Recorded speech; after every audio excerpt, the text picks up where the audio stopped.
야담 도깨비를 찾아주신 여러분 감사합니다. 오늘도 재밌는 이야기로 여러분을 즐겁게 해드리겠습니다. 그 전에 좋아요와 구독 버튼 꼭 부탁드립니다. 그럼 시작할게요.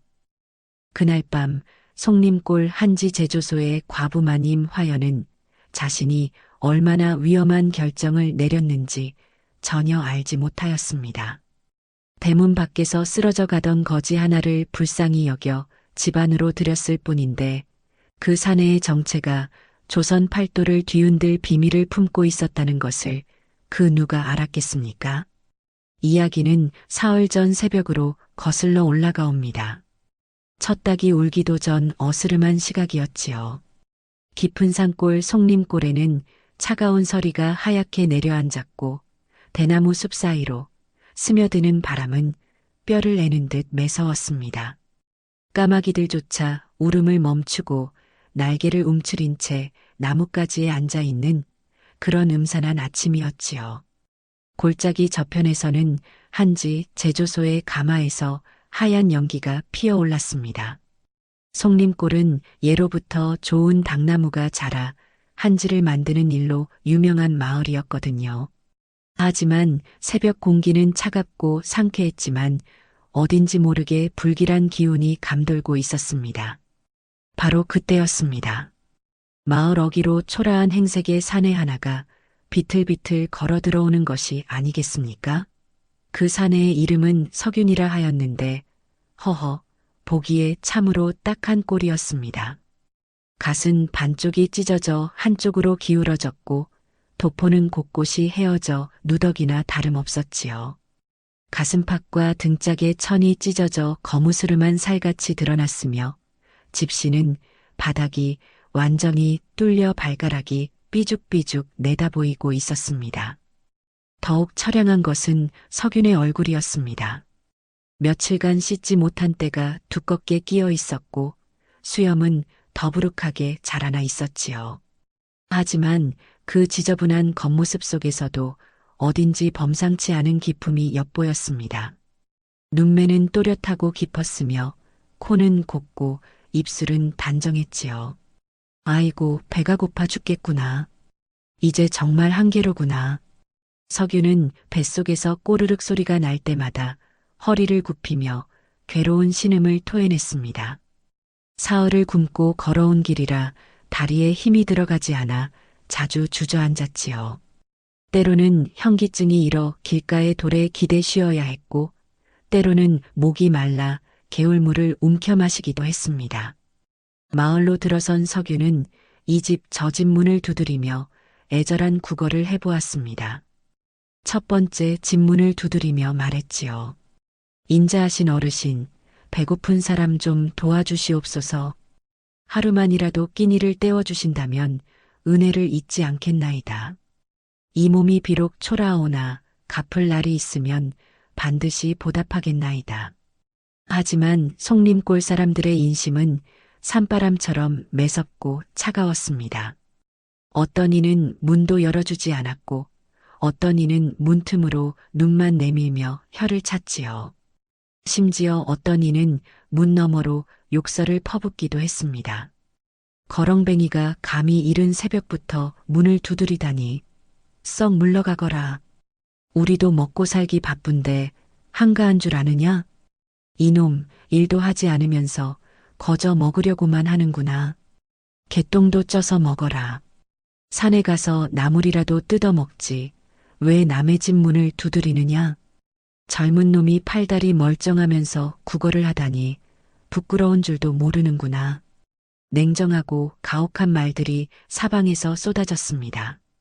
석유는 고개를 푹 숙이고 터벅터벅 걸었는데 그 뒷모습이 참으로 애처로웠습니다. 어깨는 축 처지고 등은 구부정했으며 걸음걸이마저 위태로웠지요. 마을 사람들의 차가운 시선과 모진 말들이 석윤의 가슴을 애는 듯 했습니다. 하지만 그는 포기하지 않고 계속 걸었지요. 굶주림의 고통이 자존심보다 더 컸기 때문입니다. 바로 그때였습니다. 성림골 한지 제조소 언덕 위 기와집에서 한 부인이 골짜기 아래를 내려다보고 있었는데 석윤의 초라한 모습이 눈에 들어온 것이지요. 그 부인의 이름은 화연이라 하였는데 28 나이로 남편을 여의고 홀로 한지 제조소를 꾸려나가는 과부였습니다.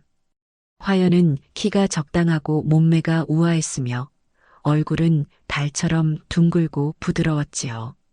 특히 그녀의 눈은 가을 하늘처럼 맑고 깊어서 한 번 보면 잊기 어려운 매력이 있었습니다. 비록 과부의 신분이었지만 품격 있는 몸가짐과 단정한 차림새로 마을 사람들의 존경을 받고 있었지요. 어라, 저 사내. 참 딱하게 생겼구나. 저렇게 굶주린 사람을 그냥 지나칠 수는 없지. 화연 부인의 마음은 옥정처럼 잔잔하고 깊었는데 남의 어려움을 그냥 지나치지 못하는 자비로운 성품이었지요. 더구나 어린 시절 아버지를 일찍 잃고 어려운 살림을 꾸려온 터라 굶주린 사람의 마음을 누구보다 잘 알고 있었습니다. 화연 부인은 잠시 망설였습니다. 혼자 사는 과부가 낯선 사내를 집에 들이는 것이 과연 옳은 일일까 하는 걱정이 들었거든요. 하지만 저 사내의 애처로운 모습을 보니 차마 외면할 수가 없었습니다. 사내야. 화연 부인이 마당으로 나서며 큰 소리로 석윤을 불러 세웠습니다. 석윤은 깜짝 놀라 고개를 들었는데 언덕 위에서 손짓하는 부인의 모습이 마치 관세음보달처럼 자비롭게 보였지요. 햇빛이 그녀의 뒤로 비치니 더욱 신비로워 보였습니다. 예. 부르셨습니까? 소인을 부르신 것이옵니까? 그래, 너 말이다. 배가 고픈 게냐? 사흘이나 굶었다고 하던데 정말이냐? 석유는 부끄러운 듯 머리를 극적이며 대답했습니다. 목소리는 떨렸지만 예의는 잃지 않았지요. 송구스럽게도 사흘째 굶고 있사옵니다. 길을 잘못 들어 이곳까지 왔는데 몸이 너무 약해져서 더 이상 걸을 수가 없사옵니다. 그러면 따라오라. 밥 한 그릇은 줄 수 있으니 배고픈 사람을 그냥 보낼 수는 없지 않겠느냐? 이 얼마나 고마운 말씀이었겠습니까? 석유는 눈물이 핑 돌며 급히 절을 올렸지요. 그 절하는 모습이 예사롭지 않았는데 허리를 굽히는 각도와 손의 위치가 마치 양반가 자제의 그것과 같았습니다. 아이고, 부인님의 은혜 어찌 갚사옵니까? 이런 자비로운 마음씨를 베풀어 주시니 소인이 비록 변변치 못하오나 이 은혜만큼은 가슴 깊이 새기겠나이다. 허허, 절은 무슨. 사람이 사람을 돕는 것이 당연한 일이 아니냐? 어서 와라. 화연 부인은 따뜻한 미소를 지으며 석윤을 집으로 이끌었습니다. 이렇게 해서 두 사람의 운명적인 인연이 시작되었습니다. 화연 부인의 집은 송림골에서 제법 큰 편에 속했습니다. 기역자로 지어진 기와집에 사랑채와 안채가 따로 있었고 뒤쪽으로는 넓은 한지, 제조소가 펼쳐져 있었지요. 마당 한쪽에는 깊은 우물이 있었고 감나무와 대추나무가 울창한 그늘을 만들어 주었습니다. 집 주변에는 울타리를 둘러쳐 아늑한 분위기를 자아냈지요. 대문을 들어서자 마당이 깔끔하게 정리되어 있었습니다. 한쪽에는 한지 뭉치들이 크기별로 가지런히 쌓여 있었고 다른 한쪽에는 당나무 껍질을 벗기는 도구들이 정돈되어 있었지요. 마당 가운데에는 큰 항아리가 놓여 있었는데 그 안에는 맑은 물이 가득 담겨 하늘을 비추고 있었습니다. 춘매야, 밥상 하나 더 차려다오. 손님이 오셨다. 예, 마님. 바로 준비하겠나이다. 춘매라는 여종이 부지런히 밥상을 차렸는데 이 계집은 20살 아이로 눈이 크고 입이 달아 늘 제잘제잘 떠들어대는 성미였습니다. 키는 작지만 몸매가 앙증맞았고 얼굴은 동그랗고 애교가 많아 보는 사람마다 귀여워했지요. 춘매는 석윤을 보더니 희죽희죽 웃으며 수군거렸습니다. 어머나 거렁뱅이 주제에 얼굴은 반듯하네. 허허. 이목구비가 제법 뚜렷하고 키도 훤칠한 것이 말라깽이지만 뼈대는 굵어 보여요. 석유는 부끄러워하며 고개를 숙였습니다. 화연 부인이 차려준 밥상에는 보리밥과 된장국, 그리고 깍두기와 젓갈이 놓여 있었는데 석윤에게는 그야말로 진수성찬이었지요. 따뜻한 밥에서 피어오르는 김과 구수한 된장국 냄새는 굶주린 그의 식욕을 자극했습니다. 어서 드셔라. 배가 고팠을 텐데 많이 드시고 기운을 차리거라. 감사합니다, 부인님. 이런 귀한 음식을 주시다니. 석유는 정중히 인사를 올리고 밥을 먹기 시작했습니다. 그런데 이상한 일이 벌어졌습니다. 사흘을 굶은 사람이라면 급히 밥을 퍼넣을 법한데 석유는 차근차근 젓가락질을 하며 예의를 지켜먹는 것이 아니겠습니까? 젓가락을 잡는 법도 정확했고 밥을 먹는 속도도 적당했으며 국을 떠먹는 방식도 품격이 있었습니다. 게다가 중간중간 잘 먹겠습니다. 맛있습니다 하며 감사 인사를 빼먹지 않았지요. 화연 부인은 그 모습을 보며 속으로 생각했지요. 이상하다. 거렁뱅이 주제에 예의가 바르고 젓가락질도 단정하네. 게다가 말씨도 너무 정중하고 어디서 배운 걸까? 보통 사람은 아닌 것 같은데. 더욱 놀라운 것은 석윤이 밥을 다 먹고 난 후의 행동이었습니다. 그는 물그릇에 밥알 하나 남기지 않고 깨끗이 비운 다음 젓가락을 가지런히 놓고 깎듯이 절을 올렸습니다. 부인님의 은혜 잊지 않겠나이다. 이제 물러가겠사옵니다. 이만큼의 은혜라도 받은 것만으로 황송하옵니다. 잠깐 어디로 갈 생각이냐? 몸도 이렇게 약한데 그저 발길 닿는 대로 걸어갈까 하옵니다. 다른 고을로 가서 일거리를 찾아보려 합니다. 화연 부인은 석윤의 맑은 눈빛을 보며 왠지 모를 신뢰감을 느꼈습니다. 송림골에는 험한 사내들이 많았는데 이 사람은 확실히 다르다는 생각이 들었지요.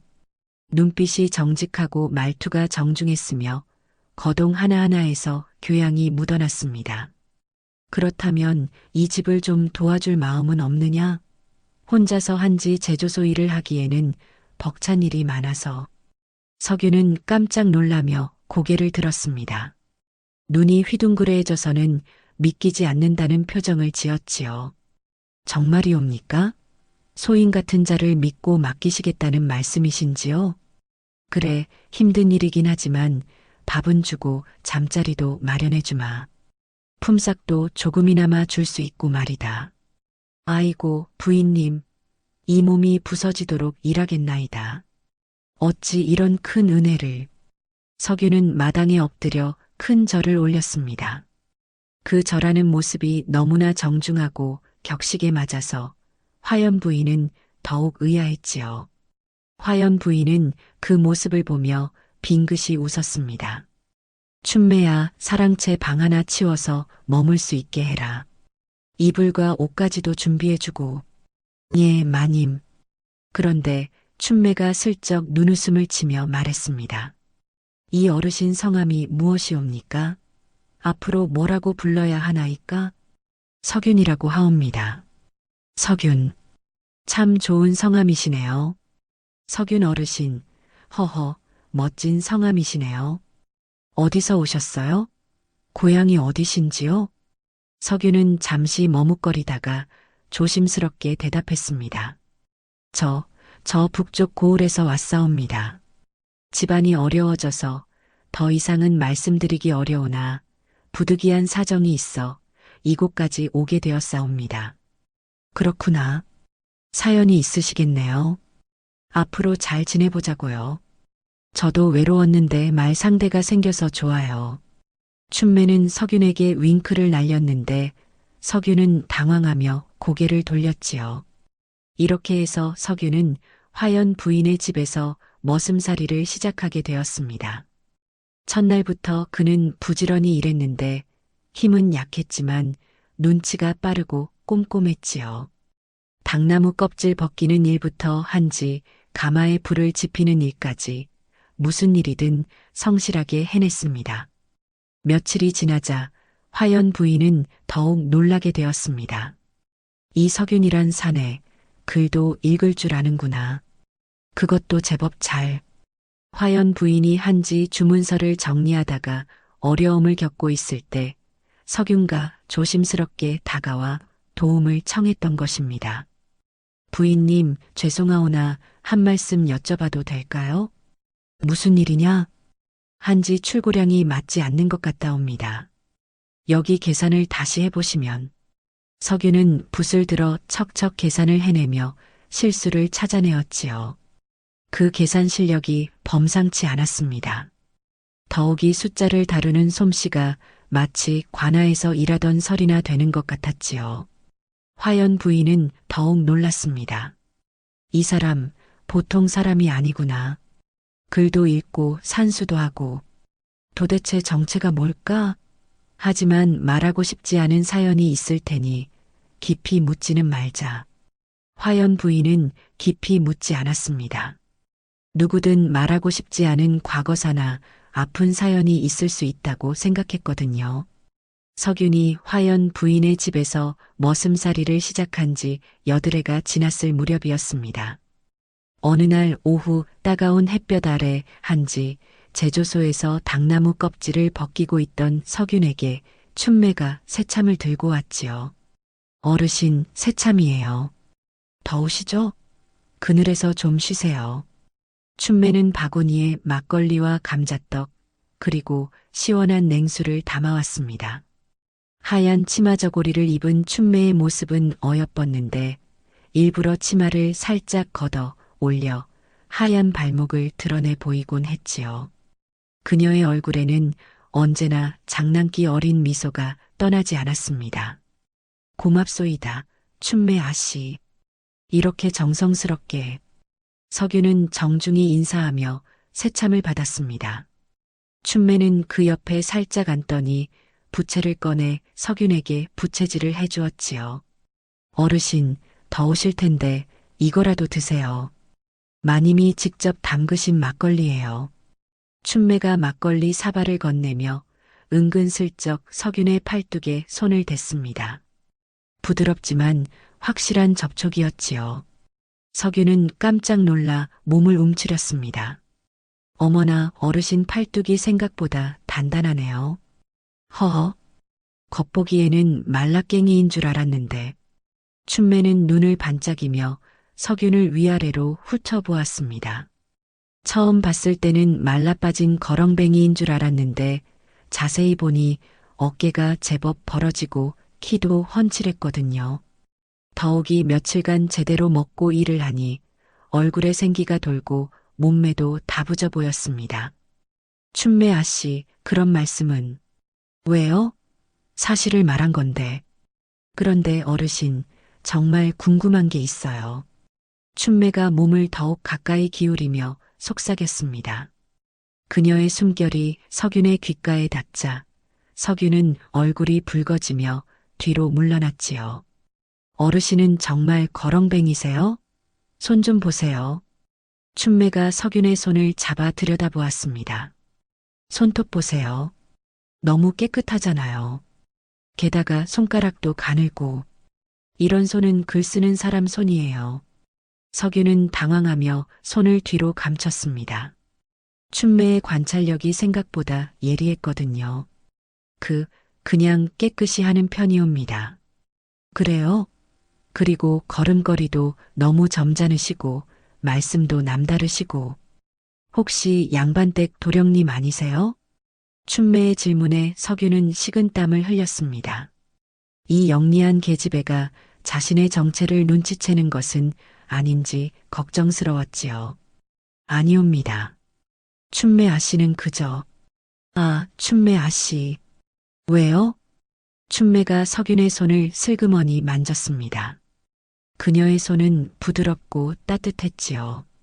거칠어 보이지만 의외로 부드럽네요. 허허, 정말 신기해요. 춘매는 웃으면서 더욱 가까이 다가왔습니다. 그녀의 눈빛에는 장난기가 가득했지요. 어르신은 짝이 있으세요? 예, 혼인 말이에요. 장가는 드셨나이까? 나이가 몇이세요?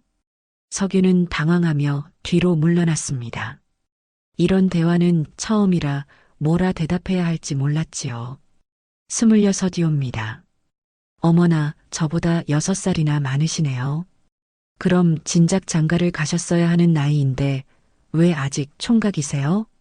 춘매가 손으로 입을 가리며 킬킬거렸습니다. 혹시 그 누구를 마음에 두고 계신 건 아니에요? 아니면 너무 높은 눈을 가지신 건가요? 석유는 얼굴이 빨갛게 달아오르며 벌떡 일어났습니다. 저는 그런 생각 없사옵니다. 하루하루 끼니 걱정하기도 바쁜데 어찌 그런 마음을. 그래요? 그럼 좋네요. 저는 다행이라고 생각해요. 춘매가 의미심장한 미소를 지었습니다. 언젠가는 짝을 만나야 할 텐데 그때는 저 같은 여자는 어떨까요?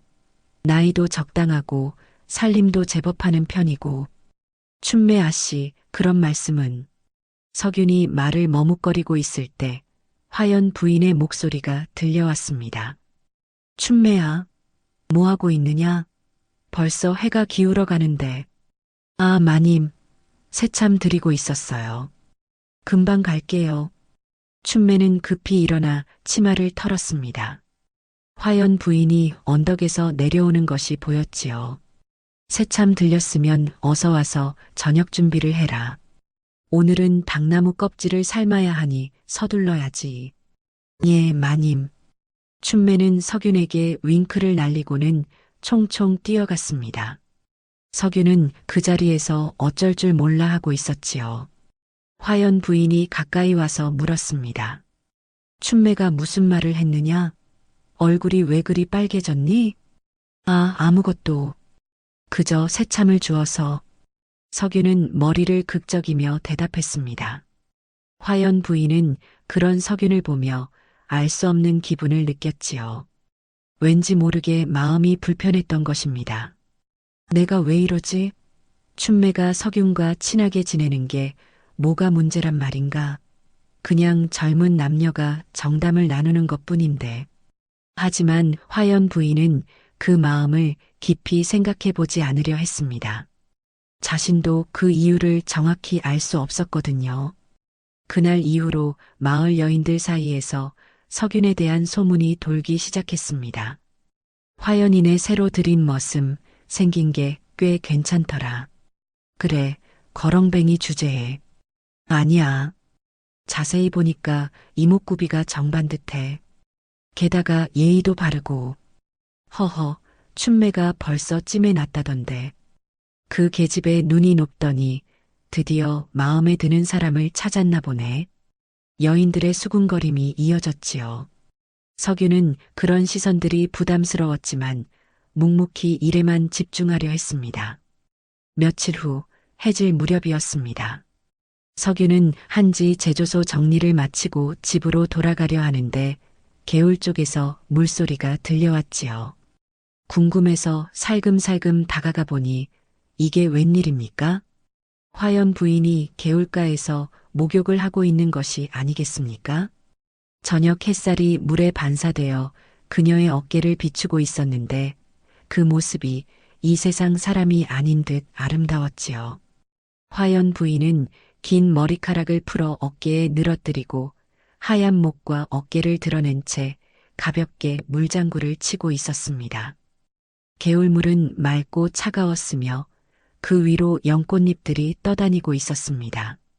마치 선녀가 옥황상제의 연못에서 목욕하는 듯한 광경이었습니다.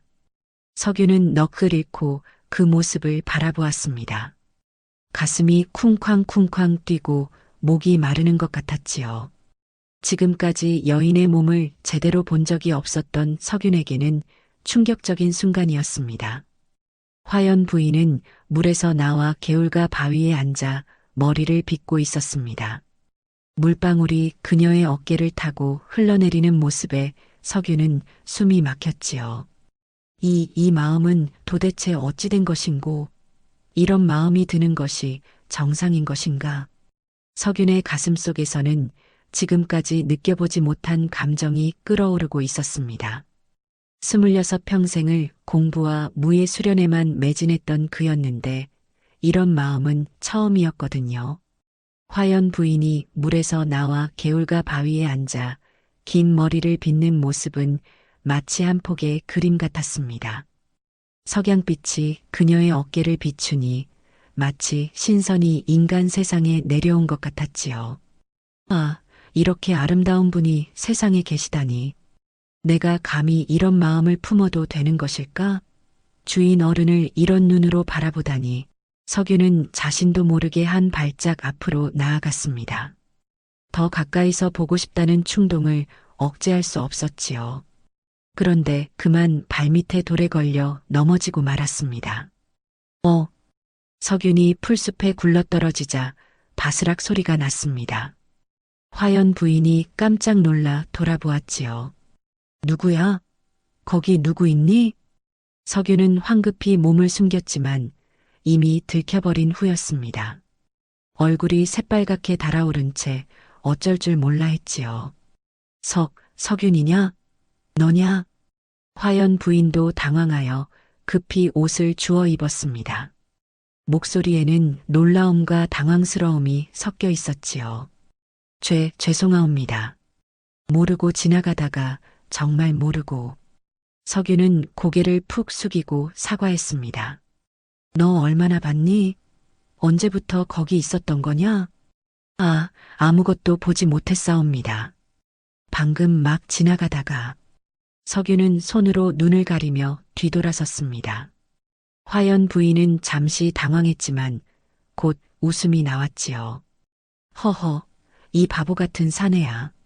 그렇게 당황할 것 없지 않니? 실수로 본 거라면. 정말 죄송하옵니다. 다시는 이런 일이. 됐다. 그만 가거라.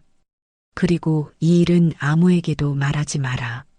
석유는 다른 박질 쳐서 집으로 돌아갔습니다. 그날 밤 그는 잠을 이루지 못했지요. 화연 부인의 아름다운 모습이 자꾸만 눈앞에 아른거렸던 것입니다. 이를 어찌할 바를 모르겠구나. 주인 어른을 이런 마음으로 바라보다니. 이것은 도리가 아니다. 석유는 이불을 뒤집어 쓰고 고민에 빠졌습니다. 한편 화연 부인도 쉽게 잠들지 못했습니다. 석윤의 당황한 얼굴이 자꾸만 생각났거든요. 그 사내 참 순진하구나. 다른 사내였다면 끝까지 훔쳐봤을 텐데. 그날 이후로 두 사람 사이에는 미묘한 기류가 흘렀습니다. 석윤은 화연 부인을 마주보기 어려워했고 화연 부인은 석윤을 볼 때마다 얼굴이 살짝 붉어지곤 했지요. 춘매는 그런 분위기를 눈치채고 킬킬거렸습니다. 어머나, 뭔가 재미있는 일이 있었나 봐요. 석윤 어르신도 그렇고 마님도 그렇고 왜 서로 눈도 안 마주치세요? 하지만 두 사람은 아무 말도 하지 않았지요. 석윤이 화연 부인의 집에 온 지 한 달이 지난 어느 날이었습니다. 아침 일찍부터 한지를 수레에 싣고 있는데 관복을 입은 사내 하나가 말을 타고 나타났지요. 그 사내의 이름은 민달이라 하였는데 마을의 이방을 맡고 있었습니다. 나이는 40 남짓으로 보였는데 얼굴이 야위고 눈빛이 간사했지요. 게다가 늘 돈 냄새를 풍기고 다녀서 마을 사람들이 꺼려하는 인물이었습니다. 민달은 키가 크고 말랐으며 수염을 기르고 있었는데 그 수염마저 기름기가 흘렀습니다. 입술은 얇고 코는 매부리 코였으며 특히 작고 날카로운 눈이 항상 무언가를 꿰뚫어 보는 듯한 느낌을 주었지요. 이 민달이란 자는 원래 한양에서 조그만 행상을 하던 자였는데 어떻게 연주를 댔는지 이 마을의 이방 자리를 얻었지요. 그 후로는 온갖 구실을 만들어 백성들로부터 돈을 뜯어내는 일에만 몰두했습니다. 도세가 밀렸다. 공사에 쓸 부역이 부족하다. 관아 수리비가 필요하다는 등 별의별 핑계를 다 다 돼가며 마을 사람들을 괴롭혔지요. 특히 과부나 호라비처럼 의지할 곳 없는 사람들을 골라서 더욱 심하게 괴롭혔습니다. 마을 사람들은 그를 동기신이라고 부르며 혀를 찼지만 관아의 권력을 등에 업고 있어 함부로 대들 수도 없었지요. 화연, 나와보시오. 민달이 큰 소리로 부르자 화연 부인이 안채에서 나왔습니다. 그녀의 얼굴에는 불안한 기색이 어렸지요. 웬일이시옵니까, 민희방님? 일찍 아침부터. 허허, 무슨 웬일이요? 당연한 일로 왔지요. 중요한 공문을 가지고 왔소. 민달은 말에서 내려 화연 부인 앞으로 다가갔습니다. 그 눈빛에는 음흉한 기색이 어렸지요. 부인도 아시겠지만 돌아가신 남편분께서 관아의 빚을 남기셨소. 상당한 액수의 빚말이요. 빚이라니요? 무슨 말씀이십니까? 남편이 그런 빚을 진 일이. 화연 부인은 당황하며 물었습니다. 남편이 죽은 지 벌써 3년이 흘렀는데 지금까지 그런 말을 들어본 적이 없었거든요.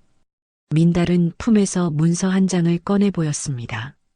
그 문서는 겉보기에는 관아에서 발급한 정식 문서처럼 보였지요. 이것 보시오. 여기 분명히 적혀 있지 않소? 1000냥을 빌렸다고. 관아의 정식 인장까지 찍혀 있어. 화연 부인은 그 문서를 받아 자세히 살펴보았는데 정말로 돌아가신 남편의 이름으로 차용증이 쓰여 있었습니다. 하지만 그 글씨는 남편의 필체가 아니었지요. 이상하옵니다. 남편이 이런 빚을 진 적이 없는데 게다가 이 글씨도. 뭔 소리요? 관아 문서를 의심하는 거요? 민달이 벌컥 화를 내며 소리쳤습니다. 목소리가 커지자 마을 사람들이 하나둘 고개를 내밀어 구경하기 시작했지요. 그런 게 아니라 이 글씨가 남편의 것이 아닌 것 같아서. 그리고 이 날짜도. 허허허, 급하게 쓴 글씨라 다를 수도 있지요. 어쨌든 빚은 빚이지요. 돈을 빌린 것은 분명한 사실이니까. 민달은 차용증을 다시 거두어드리며 말했습니다. 이자까지 포함해서 지금 1500냥이요. 어서 갚으시오. 1500냥이라니요. 그런 큰 돈을 어디서. 화연 부인은 깜짝 놀라며 뒤로 물러섰습니다. 1500냥이면 이 집과 한지 제조소를 다 팔아도 모자랄 큰 돈이었거든요. 당시 쌀 한 마리 2냥 정도였으니 1500냥이면 쌀 750말에 해당하는 거액이었습니다. 돈이 없다면. 민달이 화연 부인에게 한 발짝 다가오며 음흉한 미소를 지었습니다. 그의 눈빛이 화연 부인의 몸매를 훑어보는 것이 역력했지요. 이 집과 한지 제조소를 관아에 넘기든지 아니면 나의 첩으로 들어오시오. 그러면 빚을 탕감해드리지. 이 얼마나 파렴치한 제안이었겠습니까? 화연 부인의 얼굴이 창백해졌지요. 그런 말씀을 어떻게 해. 과부가 언제까지 혼자 살겠소? 나 같은 사람과 연을 맺으면 앞으로 편할 텐데. 민달이 화연 부인의 팔을 잡으려 하자 화연 부인은 화를 내며 뿌리쳤습니다. 손 치우시오. 그런 더러운 제안은 사양하겠소. 더러운 제안이라고? 허허. 그럼 어쩔 수 없지. 민달은 비웃으며 말에 올라탔습니다. 열흘을 기다려주겠소. 그때까지 돈을 구하든지 아니면 내 제안을 받아들이든지 하시오. 시간이 지나면 관아에서 강제로 집을 몰수할 테니까. 그렇게 말하고는 말을 몰아 떠나갔지요. 화연 부인은 그 자리에서 주저앉고 말았습니다. 갑작스러운 일에 정신이 아찔했거든요. 마님. 춘매가 급히 달려와 화연 부인을 부축했습니다. 마님 괜찮으세요? 얼굴이 새파래졌어요. 춘매야 어쩌면 좋으냐? 이런 일이. 화연 부인은 눈물을 흘리며 한숨을 쉬었습니다. 남편이 죽은 후 혼자서 어렵게 살아왔는데 이제 이런 일까지 생기다니. 한편 기둥 뒤에 숨어 있던 석유는 이 모든 대화를 엿들었습니다. 그의 얼굴에는 분노가 어렸지요. 저 간사한 놈이 분명히 가짜 문서로 부인을 속이고 있구나. 어찌 이런 파렴치한 짓을. 석유는 주먹을 불끈 쥐었습니다.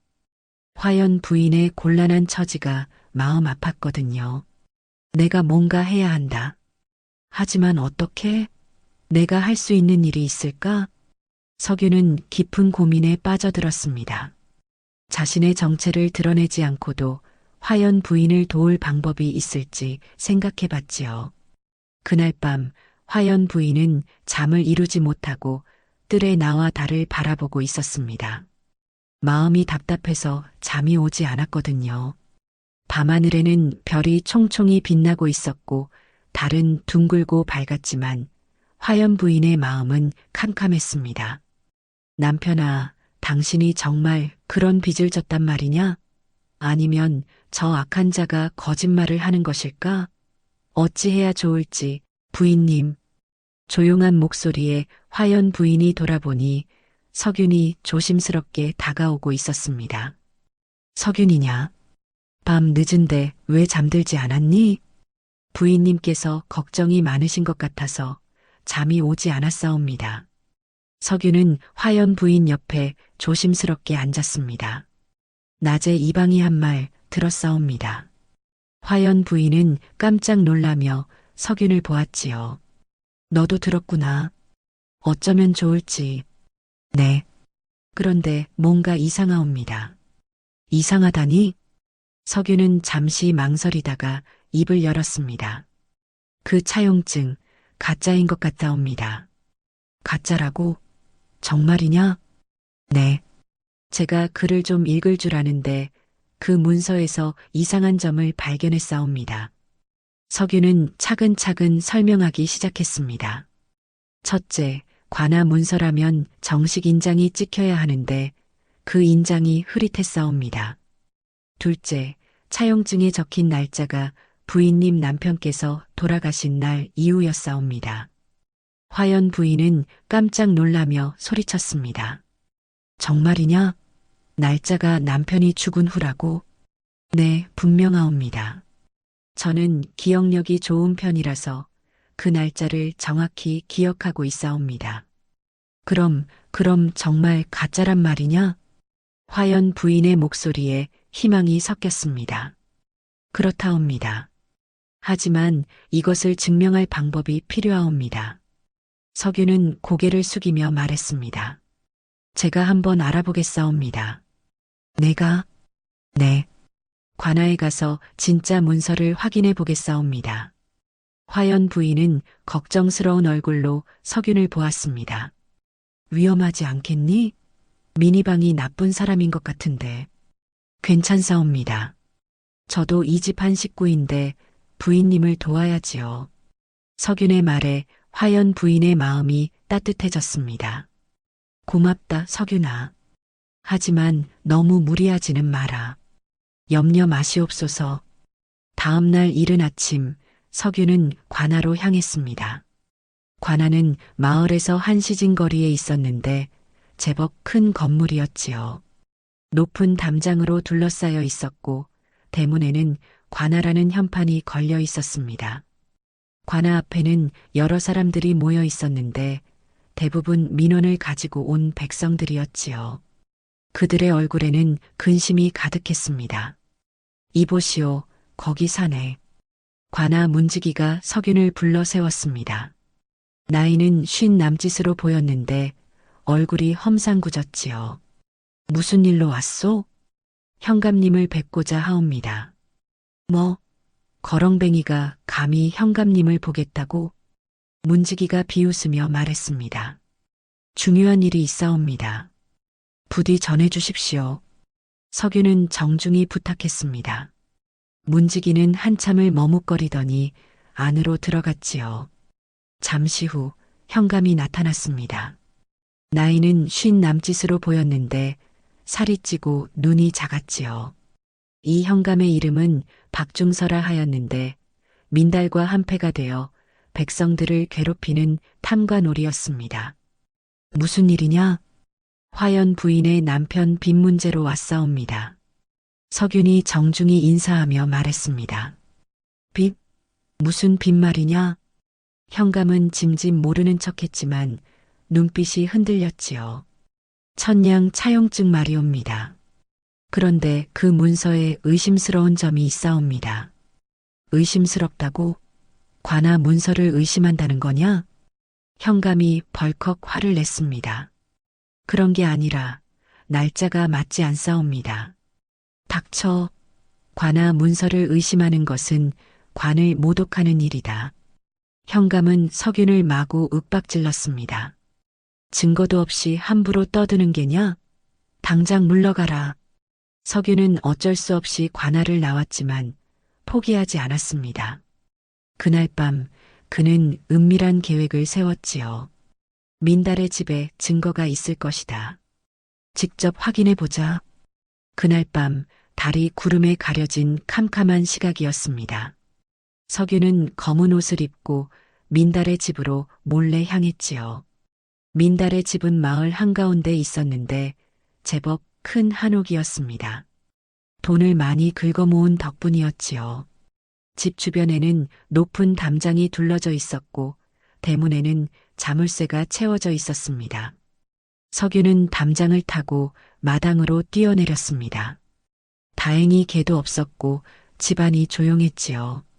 마당에는 여러 항아리들이 놓여 있었고 한쪽에는 우물이 있었습니다. 사랑채에 방이 있을 것이다. 석윤은 조심스럽게 사랑채로 다가갔습니다. 창문 틈으로 안을 살펴보니 촛불이 희미하게 켜져 있었지요. 문을 살며시 열고 들어가니 방 한쪽에 큰 뒤주와 서안이 놓여 있었습니다. 서안 위에는 여러 문서들이 어지럽게 흩어져 있었지요. 석윤은 그 문서들을 하나씩 조심스럽게 살펴보기 시작했습니다. 대부분이 차용증이나 토지 문서들이었는데 모두 의심스러운 것들이었지요. 이것들 다 가짜구나. 석윤은 깜짝 놀랐습니다. 민달이 여러 사람들로부터 돈을 뜯어내기 위해 가짜 문서를 만들어 놓은 것이었거든요. 그때 서안 옆 서랍 속에서 중요한 것을 발견했습니다. 화연 부인 남편의 진짜 사인과 가짜 사인을 연습한 종이들이 들어 있었던 것이지요. 이것이다. 이것이 증거다. 석윤은 그 종이들을 자세히 살펴보았습니다. 수십 장의 종이에 같은 이름이 서로 다른 필체로 쓰여 있었는데 처음에는 어설프다가 점점 정교해지는 것이 보였지요. 분명히 민달이 오랫동안 연습한 결과였습니다. 또한 서랍 깊숙한 곳에서는 다른 사람들의 이름으로 된 연습 종이들도 발견했습니다. 마을에 여러 사람들 이름이 적혀 있었는데 모두 최근의 빚 문제로 괴로워하는 사람들이었지요. 이 악독한 놈이 얼마나 많은 사람을 괴롭힌 것인가. 석윤은 분노로 주먹을 불끈 쥐었습니다. 그런데 바로 그때였지요. 누구냐? 민달이 갑자기 방문을 열고 들어왔습니다. 석윤은 깜짝 놀라 뒤돌아봤지요. 감히 남의 집에 도둑질을 하러 들어왔느냐? 민달이 칼을 뽑아들며 달려들었습니다. 석윤은 급히 몸을 피했지만 좁은 방 안에서 제대로 피할 수가 없었지요. 으악! 석윤은 민달과 격투를 벌였습니다. 힘은 민달이 더 셌지만 석윤이 더 민첩했지요. 서로 밀고 당기며 싸우는 과정에서 촛불이 넘어져 방 안이 어두워졌습니다. 이놈아, 어디 가느냐? 석윤은 어둠을 틈타 창문으로 뛰어나갔습니다. 민달이 뒤쫓아왔지만 석윤은 담장을 타고 넘어가 도망쳤지요. 흥, 도망쳤구나. 하지만 얼굴은 봤다. 민달은 이를 갈며 분해했습니다. 석윤은 겨우 화연 부인의 집에 도착했습니다. 숨이 차고 온몸이 아팠지만 증거를 확보했다는 기쁨으로 가슴이 뛰었지요. 부인님, 증거를 찾았사옵니다. 다음 날 아침 석윤은 화연 부인에게 찾아낸 증거를 보여주었습니다. 이것 보세요. 민달이 부인님 남편의 사인을 연습한 종이들이 옵니다. 화연 부인은 그 종이를 보며 깜짝 놀랐지요. 정말이구나. 이것이면 가짜 문서라는 것을 증명할 수 있겠다. 네. 이것을 가지고 관아에 가겠사옵니다. 하지만 석윤이 관아에 갔을 때 뜻밖의 일이 벌어졌습니다. 석윤이 증거를 들고 관아에 도착했을 때 이미 민달이 먼저 와 있었습니다. 그는 현감 앞에서 무언가를 열심히 말하고 있었지요. 현감님, 저놈이 저의 집에 침입해서 도둑질을 했사옵니다. 민달이 석윤을 가리키며 큰 소리로 외쳤습니다. 뭐라고? 현감이 놀란 표정을 지었습니다. 사실 그는 이미 민달로부터 상황을 전해 들었던 것이지요. 게다가 이놈이 암행어사 행세를 하며 무고를 저지르고 있사옵니다. 암행어사 행세를? 네. 저더러 가짜 문서를 만들었다고 거짓 증언을 하라고 협박했사옵니다. 민달의 거짓말에 석윤은 어이가 없었습니다. 그런 말을 한 적이 없사옵니다. 제가 찾은 증거를 보시면 석윤이 품에서 증거 종이를 꺼내려 하자 현감이 손을 들어막았습니다. 그만. 현감의 눈빛이 차갑게 변했습니다.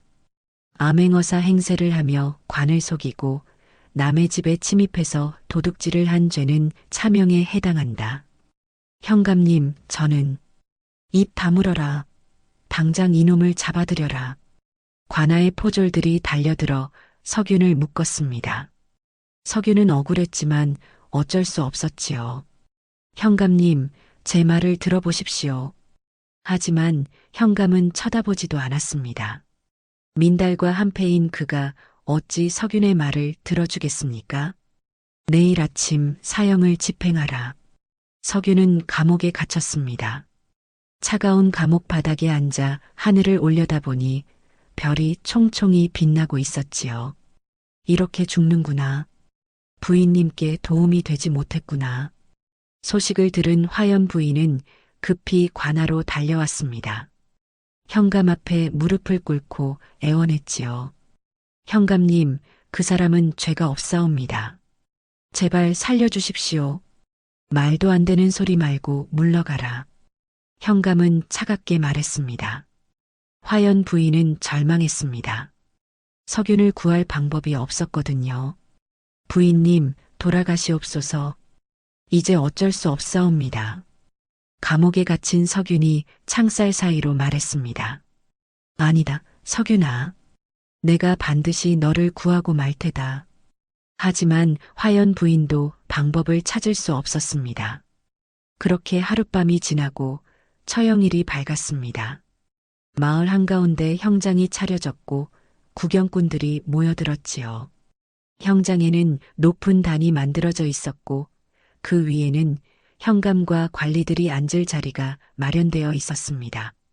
아래쪽에는 백성들이 빙 둘러서서 구경하고 있었지요. 석윤은 손발이 묶인 채 끌려 나왔습니다. 저놈이 암행어사 행세를 한 놈이구나. 거렁뱅이 주제에 무슨 암행어사야?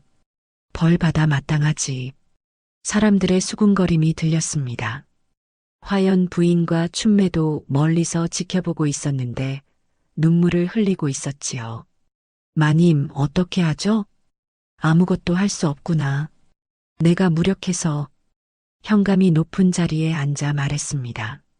석윤이란 놈, 암행어사 행세를 하고 관을 속인 죄와 남의 집에 침입한 죄로 참수하노라. 망나니가 칼을 들어 올렸습니다. 번쩍이는 칼날이 석윤의 목을 향했지요. 석윤은 눈을 감았습니다. 마지막으로 화연 부인의 얼굴이 떠올랐습니다. 부인님, 죄송하옵니다. 끝까지 돕지 못해서. 칼날이 내리치려는 바로 그 순간이었습니다. 잠깐, 멀리서 말발굽 소리가 들려왔습니다. 먼지를 일으키며 달려오는 기마대가 보였지요. 사람들이 웅성거리기 시작했습니다. 저게 누구지? 관복을 입었는데, 깃발을 보니 한양에서 온 것 같은데. 기마대가 가까이 오자 맨 앞에 기수가 큰 소리로 외쳤습니다. 암행어사 출두. 이 소리에 모든 사람들이 얼어붙었습니다. 현감과 민달의 얼굴이 새파랗게 질렸지요. 역졸들이 말에서 내려 형장으로 뛰어들었습니다. 그들의 옷차림과 무기가 범상치 않았지요. 암행어사 어른께서는 어디 계시옵니까? 그 순간 묶여있던 석윤이 입을 열었습니다. 여기 있다. 모든 사람들의 시선이 석윤에게 쏠렸습니다. 석윤은 품에서 번쩍이는 것을 꺼내 들었는데 그것은 바로 암행어사 마패였지요. 나는 조정에서 파견한 암행어사 석윤령이다. 뭐라고? 현감이 깜짝 놀라 자리에서 일어났습니다. 민달의 얼굴도 새하얗게 질렸지요. 석윤령은 역졸들이 풀어준 밧줄을 털어내며 위엄있게 말했습니다. 박중서, 민달, 너희들의 죄상을 낱낱이 알고 있다. 어사어른. 현감과 민달이 벌벌 떨며 무릎을 꿇었습니다. 백성들로부터 불법으로 돈을 뜯어내고 가짜 문서를 만들어 착취한 죄, 그리고 암행어사를 해치려 한 죄까지. 석윤령의 목소리가 형장에 울려 퍼졌습니다. 마치 천둥소리처럼 웅장했지요. 당장 잡아라. 역졸들이 달려들어 현감과 민달을 포박했습니다. 마을 사람들은 놀라움과 환호를 터뜨렸지요. 우와, 진짜 암행어사님이셨구나. 그럼 그렇지. 처음부터 범상하지 않다고 생각했어. 이제야 속이 후련하다. 화연 부인은 그 자리에서 주저앉고 말았습니다. 충격이 너무 컸거든요. 마님. 춘매가 급히 부축했지만 화연 부인은 정신을 차리지 못했습니다. 석윤령은 현감과 민달의 죄상을 낱낱이 밝혔습니다. 그들이 얼마나 많은 백성들을 괴롭혔는지, 얼마나 많은 돈을 불법으로 걷어들였는지 모든 것이 드러났지요. 이 박중선은 현감의 직분을 이용하여 백성들을 괴롭혔고 민달은 가짜 문서를 만들어 무고한 사람들을 협박했다. 그리고 이들이 지금까지 착취한 돈의 규모가 1,500냥을 넘는다. 사람들은 경악했습니다. 1,500냥이면 보통 사람이 평생 벌어도 모을 수 없는 큰 돈이었거든요. 이들은 한양으로 압송하여 정당한 처벌을 받게 할 것이다. 마을 사람들은 그동안 쌓였던 한을 풀 듯 환호성을 지르며 박수를 쳤습니다. 만세. 드디어 정의가 이루어졌다. 사건이 정리된 후 석윤령은 화연 부인을 찾아갔습니다. 화연 부인은 집에서 멍하니 앉아 있었지요. 부인님. 석윤령이 조심스럽게 부르자 화연 부인이 고개를 들었습니다. 그 눈에는 복잡한 감정이 어려 있었지요. 당신이 정말 암행어사님이셨군요. 네, 미안하옵니다. 그동안 속여서. 석윤령은 고개를 숙였습니다. 그럼 처음부터 저를 속인 건가요? 화연 부인의 목소리에 서운함이 섞여 있었습니다. 아니옵니다. 석윤령이 급히 말했습니다. 부인님께 느낀 마음은 진짜였사옵니다. 신부는 숨겼지만 부인님을 향한 마음만큼은 거짓이 아니었사옵니다. 화연 부인은 잠시 말이 없었습니다. 그동안 자신이 느꼈던 감정들이 진짜였던 것인지 혼란스러웠거든요. 부인님. 석윤령이 무릎을 꿇으며 말했습니다. 저는 부인님을 사랑하옵니다. 신분이 드러났지만 제 마음은 변하지 않았사옵니다. 부인님과 함께하고 싶사옵니다. 화연 부인의 눈에서 눈물이 흘러내렸습니다.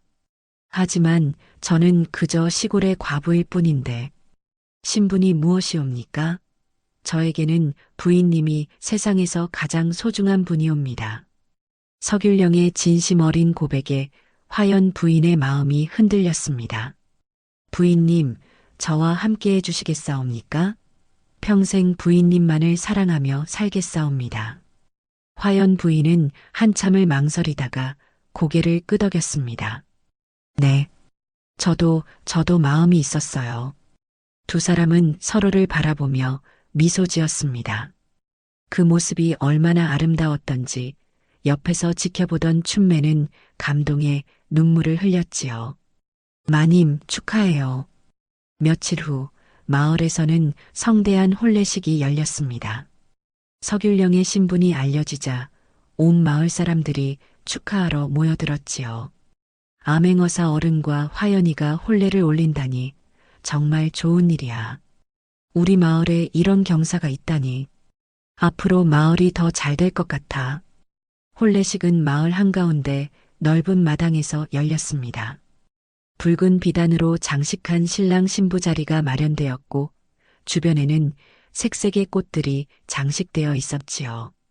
빨간 원삼을 입은 화연 부인은 그 어느 때보다 아름다웠고 관복을 차려입은 서균령은 위엄이 넘쳤습니다. 두 사람이 나란히 서 있는 모습은 마치 하늘에서 내려온 선남선녀 같았지요. 백년해로 하시옵소서. 자손만대 번영하십시오. 마을 사람들의 축복 속에서 두 사람은 부부가 되었습니다. 혼례 의식 중에 두 사람이 서로를 바라보는 눈빛에는 깊은 사랑이 담겨 있었지요. 혼례가 끝난 후 서균령은 화연에게 말했습니다. 부인, 앞으로는 한양에서 살아야 할 것 같소? 네. 어디든 당신과 함께라면. 하지만 가끔은 이곳에 와서 지내도 되겠지요? 물론이지요. 이곳이 우리가 만난 소중한 곳이니까요. 두 사람은 서로의 손을 꼭 잡고 미소 지었습니다. 춘매도 좋은 인연을 만나 마을의 총각과 혼례를 올렸고 한지 제조소는 마을 사람들이 공동으로 관리하게 되었지요. 춘매야, 너도 좋은 사람 만나서 다행이다. 마님 덕분이에요. 마님이 모범을 보여주셔서 그렇게 서균령과 화연 부인은 행복하게 살았답니다. 때로는 한양에서, 때로는 송림골에서 서로를 아끼며 백년해로를 이루었지요. 서균령은 한양에서 정의로운 관리로 이름을 날렸고 화연 부인은 그런 남편을 내조하며 현명한 부인으로 칭송받았습니다. 특히 서균령은 백성들의 어려움을 직접 체험했기 때문에 더욱 공정하고 자비로운 정치를 펼쳤지요. 두 사람 사이에는 아들 둘과 딸 하나가 태어났는데 모두 부모를 닮아 총명하고 착했지요. 특히 큰아들은 아버지의 정의감을, 둘째 아들은 어머니의 온화함을, 딸은 두 분의 지혜를 고루 물려받아 장차 훌륭한 인재가 될 것이라 기대를 모았습니다. 아버지, 저도 커서 아버지처럼 백성을 돕는 관리가 되고 싶어요. 그래, 아들아. 하지만 권력은 백성을 위해 쓰는 것임을 잊지 마라. 송림골도 크게 변했습니다. 새로 부임한 현감은 청렴하고 덕망 있는 분이어서 백성들을 잘 돌보았지요. 한지 제조소는 마을 공동사업으로 발전하여 사람들의 살림이 넉넉해졌고 춘매 부부도 작은 객주를 차려 잘 살게 되었습니다. 이제 정말 살만한 세상이 됐어. 그래, 서균령 어사님 덕분이야. 해마다 봄이 되면 서균령 부부는 송림골을 찾아와 마을 사람들과 정담을 나누고 어려운 이웃을 도와주곤 했습니다. 그럴 때마다 마을 사람들은 두 분을 진심으로 환영했지요. 어사 어른, 부인님, 어서 오십시오. 올해도 건강하게 뵙게 되어 얼마나 기쁜지 모르겠습니다.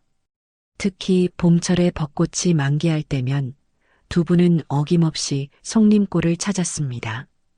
그때마다 마을 전체가 축제 분위기가 되었지요. 아이들은 어사 어른을 보려고 몰려들었고 어른들은 그간의 안부를 묻곤 했습니다. 어사 어른 덕분에 우리 마을이 이렇게 평화로워졌습니다. 아니옵니다. 마을 분들이 서로 도우며 사시기 때문이옵니다. 서균령은 언제나 겸손했습니다. 권력에 취하지 않고 초심을 잃지 않는 것이 그의 장점이었지요. 서균령 부부가 마을을 방문할 때마다 특별히 하는 일이 있었습니다. 바로 어려운 이웃들을 찾아가 도움을 주는 것이었지요. 과부가 된 집, 호라비가 된 집, 병든 노인이 있는 집, 이런 곳들을 빠뜨리지 않고 찾아가 위로와 도움을 주었습니다. 어르신, 몸은 좀 어떠십니까? 아이고, 어사 어른까지 오시다니. 죄송합니다. 무슨 말씀을 하십니까? 우리가 할 일이지요. 그들의 따뜻한 마음씨에 마을 사람들은 더욱 감동했습니다. 세월이 흘러 서귤령과 화연 부인에게는 손자, 손녀들도 생겼습니다. 아이들은 할아버지, 할머니를 따라 송림골에 오는 것을 좋아했지요. 할아버지, 이 마을이 정말 할아버지가 처음 온 곳이에요? 그렇단다. 할아버지가 굶주려서 쓰러져 갈 때 할머니가 구해주신 곳이지. 우와, 그럼 할머니가 할아버지의 생명의 은인이네요. 아이들의 순진한 질문에 두 사람은 미소를 지었습니다. 나중에 사람들은 이 이야기를 들으며 말했습니다. 아, 정말 아름다운 사랑이었구나. 신분을 뛰어넘어 진정한 사랑을 이룬 두 사람이야. 그래. 거렁뱅이로 보였던 사람이 사실은 높은 암행어사였다니. 정말 사람은 겉모습으로 판단하면 안 되는구나. 화연 부인도 참 복이 많으셔. 어려울 때 도와준 인연이 이렇게 큰 복으로 돌아오다니. 그리고 송림골에는 지금도 그들의 사랑을 기리는 작은 사당이 있다고 전해집니다. 그 사당 앞에는 정의와 사랑이 만나는 곳이라는 현판이 걸려 있어 지나가는 사람들이 모두 고개를 숙여 인사를 올린다고 하지요. 안에는 두 분의 영정이 모셔져 있는데 화연 부인은 자비로운 미소를 짓고 있고 서귤령은 의연한 표정으로 앉아 있다고 합니다. 두 분의 모습을 보면 절로 마음이 숙연해진다고 하지요. 또한 매년 두 분이 처음 만난 날에는 마을에서 작은 축제를 열어 그 인연을 기념한답니다. 이날을 인연의 날이라고 부르는데 젊은 남녀들은 그날 서로 마음을 고백하면 반드시 이루어진다고 믿으며 실제로 그날 혼담이 성사된 커플들이 많다고 전해지고 있습니다. 우리도 저분들처럼 아름다운 사랑을 할 수 있을까요? 그럼요. 진심으로 사랑하면 언젠가는 보답받게 되어 있어요. 축제 때마다 젊은이들은 이런 대화를 나누며 희망을 품곤 했습니다. 마을의 할머니들은 손자, 손녀들에게 이 이야기를 들려주며 교훈을 전했습니다. 얘들아, 사람을 겉모습으로 판단하면 안 된다. 서귤령 어사 어른처럼 훌륭한 분도 처음엔 거렁뱅이로 보였잖니. 그리고 어려운 사람을 도우면 언젠가는 복으로 돌아온다. 화연 할머니처럼 말이야. 아이들은 이런 이야기를 들으며 착한 마음을 기르곤 했습니다. 세월이 더 흘러 서귤령과 화연 부인이 세상을 떠난 후에도 그들의 이야기는 계속 전해졌습니다. 송림골 사람들은 대대로 이 이야기를 후손들에게 들려주었고 다른 고장 사람들도 이 아름다운 사랑 이야기를 듣기 위해 마을을 찾아오곤 했습니다.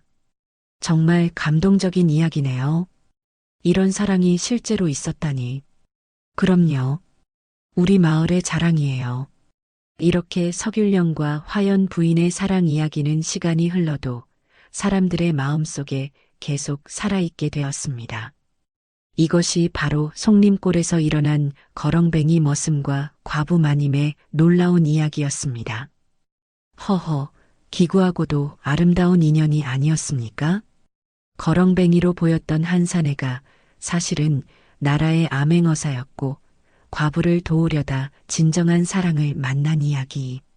신분의 차이를 뛰어넘어 진실한 마음으로 이어진 두 사람의 사랑은 오늘날에도 많은 이들에게 감동과 교훈을 주고 있습니다. 진정한 사랑은 겉모습이나 신분에 있는 것이 아니라 서로를 아끼고 존중하는 마음에서 시작된다는 것을 이 이야기는 우리에게 일깨워주고 있지요. 또한 어려운 이웃을 돕는 자비로운 마음이 얼마나 소중한지, 그리고 그런 선행이 결국 자신에게도 큰 복으로 돌아온다는 것을 보여주고 있습니다. 세상을 살아가면서 우리도 화연 부인처럼 어려운 사람을 외면하지 말고 도와주는 마음을 가져야 하겠고, 서균령처럼 자신의 지위나 능력을 남을 위해 사용하는 정의로운 마음을 길러야 하겠습니다. 그리고 무엇보다 사람을 겉모습으로 판단하지 말고 진정한 마음을 보려고 노력해야 한다는 것을 잊지 말아야 하겠지요. 이처럼 옛 조상들의 지혜가 담긴 아름다운 이야기는 오늘날을 살아가는 우리에게도 여전히 소중한 교훈을 주고 있습니다. 송림골 사당 앞을 지나는 나그네들은 지금도 이렇게 말한다고 합니다. 여기가 바로 그 유명한 암행어사와 과부 마님의 사랑이 시작된 곳이로구나. 참으로 아름다운 인연이었지. 그리고 사당 안에서는 은은한 향 냄새가 피어오르고 촛불이 두 분의 영정을 밝히고 있다고 하지요. 마치 두 분이 지금도 그곳에서 서로를 바라보며 미소 짓고 계신 것처럼 말입니다. 봄이 오면 사당 주변에 벚꽃이 만개하고 여름이 오면 푸른 대나무 숲이 시원한 그늘을 만들어주며 가을이 오면 단풍이 아름답게 물들고 겨울이 오면 하얀 눈이 소복이 쌓인다고 합니다. 사계절 내내 아름다운 그곳에서 서균령과 화연 부인의 사랑 이야기는 영원히 전해질 것입니다. 그리고 그 이야기를 듣는 모든 이들의 가슴 속에 진정한 사랑과 정의에 대한 믿음이 자라날 것입니다. 이것이 바로 굶어 죽기 직전 거짓머슴을 집에 들인 과부 마님과 그날 밤부터 시작된 충격적이고도 아름다운 사랑 이야기였습니다.